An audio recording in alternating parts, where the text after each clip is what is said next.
my first entrance into even studying this came from running studies back as a graduate student and collecting data in Penn Station in New York City. So basically, I was running studies with a professor of mine at the time.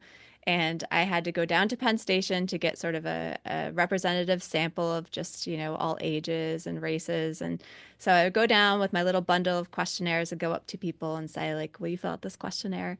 And after I'd done this for about a week and found it incredibly painful and awful to have to ask people for things, I brought the data back up to campus at Columbia, where I was a grad student.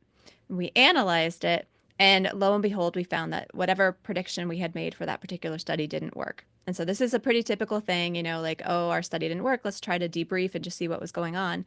But what happened is, as Frank Flynn, who was the professor I was working with, was kind of looking at my spreadsheet of data where I had recorded what people said to me and whether they agreed to help me out and, any kind of excuses they made if they said no.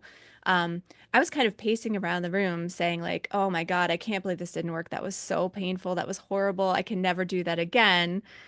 And Frank and I kind of, there was this light bulb moment where he was like, I'm hearing you describe the subjective experience of just like this awful, painful, terrible thing. And I'm looking at the objective data in front of my face, and people are being really nice to you. They're saying, when they're saying no, they're saying it in a very nice way. They're saying yes more than you're kind of describing. And so that was exactly the beginning of this was like, whatever I was describing, whatever I was seeing was very different from reality.